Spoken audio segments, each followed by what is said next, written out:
getting into our first segment of the day. Kentucky last night pulled off a pretty rare feat in terms of the lack of history and the bad streak that they have been on in the past handful of NCAA tournaments. They lost to Oakland, the Oakland of Michigan, the Golden Grizzlies, and they came into the game as 13.5-point favorites. They end up losing. The game started a little slow offensively, and then in came Jack Golke of the Golden Grizzlies. Comes off the bench for Oakland. He hit 7 3-pointers in the first half, finished the game 10 of 20 from 3, and had a career-high 32 points.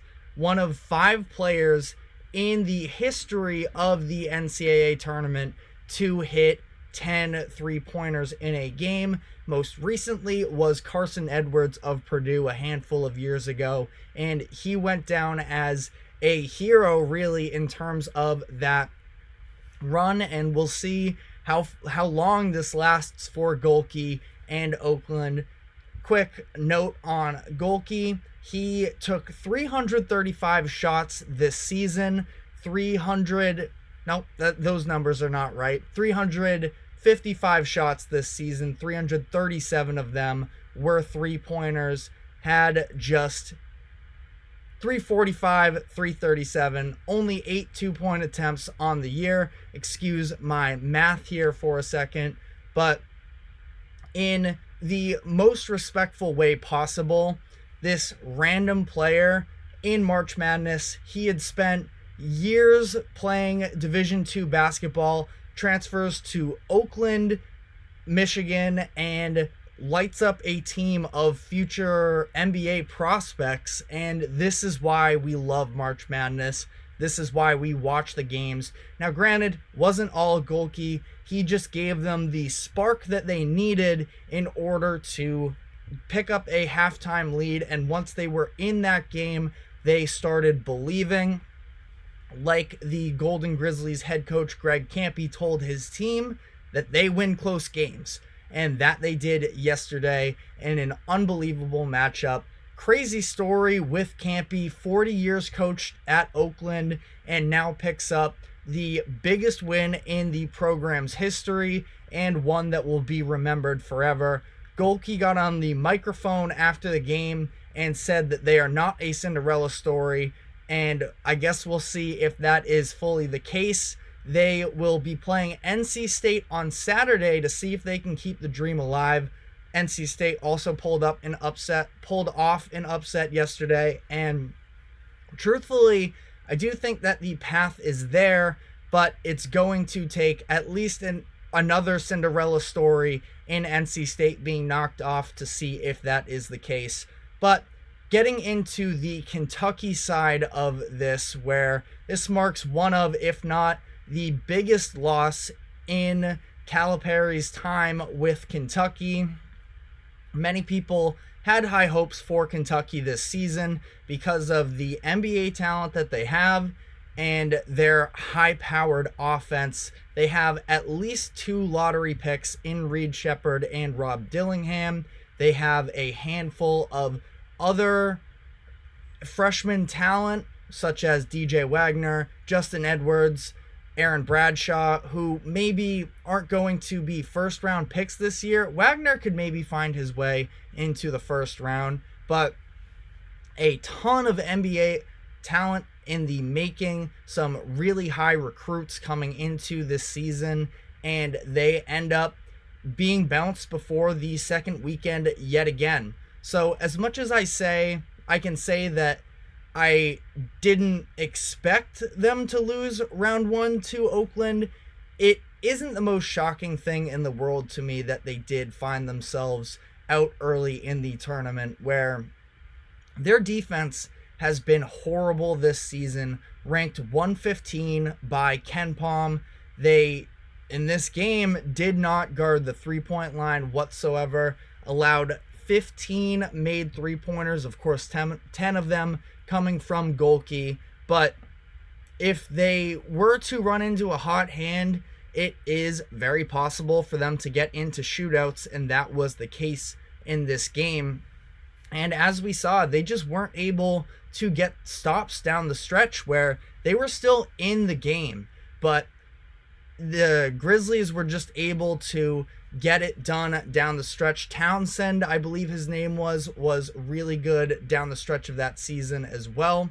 And what I didn't expect out of this game was to see their top players fold to the level that they did. Rob Dillingham, Reed Sheppard, DJ Wagner, combined of 3 of 19 from the field. Specifically, Dillingham and Sheppard were very disappointing just with the lack of efficiency. Dillingham at times can be erratic in a good way in terms of, he can be a little bit of a heat check player and make tough shots. Reed Sheppard, though, was one of the most efficient players in the country this season, let alone for a freshman. He shot over 50% from 3 this season, and he did not put in a good performance in this one. And this is the latest of a really ugly stretch for Kentucky in the postseason, where since John Calipari was signed to a lifetime contract with Kentucky following their Elite 8 run in 2019, we had the COVID season cancel out, but other than that, the 4 seasons that have fully been played, they didn't qualify for the tournament. They lost to a 15-seeded St. Peter's in the first round, lost in the second round last year to Kansas State, and now they are upset by the 14-seeded Oakland. They are the 4th team since the 64-team bracket was added in 1985 to lose to a 14 seed or lower in the first round 2 times in a span of 3 years. So it has been a really rough stretch. Have not reached the second weekend since 2019. And for a blue blood program with a well-renowned head coach and some of the best NBA talent that we've seen over the past decade or so, they have not been to the Final Four since 2015. And I understand it is extremely hard to maintain consistent success in college basketball. I think that it is probably the hardest sport to continue to manage a level of dominance over the course of the years. The NFL would be the only thing that really rivals it in my eyes, but just one championship for Calipari with Kentucky. And again, you just look at the level of NBA talent that they've had, it does feel to be a little bit underwhelming. So, and as a stat here, Matt Norlander of CBS had a stat that Kentucky is 11-18 against ranked opponents in the past 4 seasons, just to sort of add to all of that. So the question is, where does Kentucky go from here? Because there have been rumblings about Kentucky fans and the program being unsatisfied with Calipari the past few years since the loss to St. Peter's, and now it's getting louder and louder by the moment.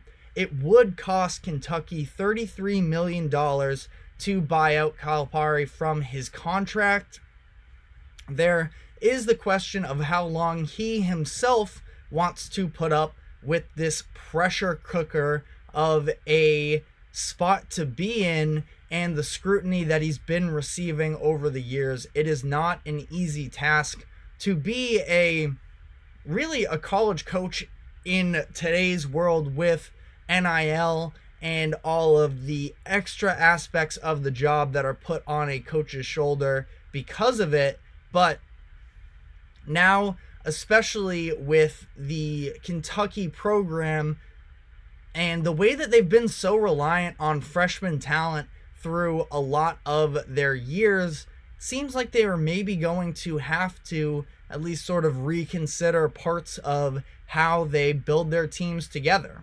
And again, I do think that the situation in Lexington is difficult. They've been very reliant on young talent, but if you look at the defensive issues they had this year, I don't think that age really plays a factor in it, where they were as bad as they were outside of the top 100. That's just not a recipe for success, and they have the individual players and NBA talent that could be a part of it, but they were never, in my eyes, I didn't consider them a real threat going forward in this tournament. I had them as a second round exit anyways, and even I overestimated their powers in that. But you talk about the youth talent with Kentucky, and the fact that if you look at this year too, yes, they had a lot of inexperience on the roster, and they were reliant offensively on some of that young talent.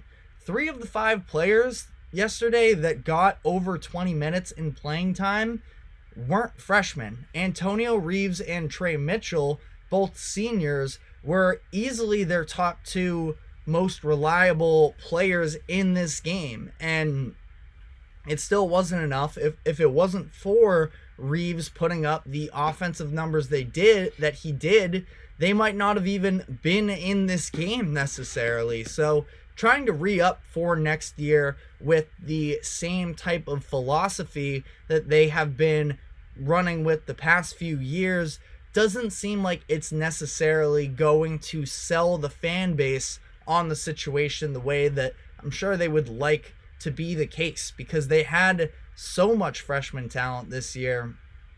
At least 6 of them have sort of cycled their way through mock drafts and potentially being, NBA players, whether it's this year or in the future, where I think DJ Wagner could be an NBA talent. It might take him another year to work his way into the lottery. We'll see what he decides to do, but also holding on to a lot of these guys for next season would definitely be beneficial.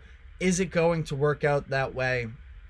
Is Kentucky going to want to try and run this over again with Calipari as the head coach? Is Calipari himself going to want to put up with everything in this situation? The reality is he can have a job in sports where, I wouldn't quite say wherever he wants, but in a handful of different aspects. I'm sure there are a good number of, Power 5 programs that would love to have him on board. A name that has been thrown out there is Michigan, who just fired Juwan Howard. I think that there is probably a solid chance that if he wanted to go there, he could. He could also have plenty of job opportunities in the media if that is also the route he wanted to go. I still believe he is a good coach. And I don't know what exactly it was with them in terms of why was their defense so bad. He and Kentucky fans that will defend him can try and blame it on the youth, but I do think that there was a level of how this season played out that it does extend beyond that to some degree, and I'm just not really sure where really both parties want to go after this. And if Calipari wants to go somewhere else, maybe he can work with Kentucky. He can play a little bit of hardball to at least get some of that money. But if it's just Kentucky wanting out here, $33 million is a lot to move on from. And we see it all the time. I feel like, especially in college football, of these coaches being handed out these massive deals and then years later being fired, and these programs that are, big time and everything can afford the losses because of how much revenue they make. And I do believe that Kentucky can continue to make money without Calipari, but what's it going to look like from a recruiting standpoint? There's no doubt that he's been one of the best recruiters for the past decade and a half, and now we are potentially looking at a new era here in Kentucky. As long as I've watched college basketball, it's been Calipari and Kentucky. So we'll see with all of that. It's obviously too soon for really either side to have a definitive answer, and it is something that we will keep you up to date on. But for now, we are going to be taking our first break of the show. When we come back on the other side, we will be rounding up the rest of college basketball from yesterday. So stick with us, and we will be right back.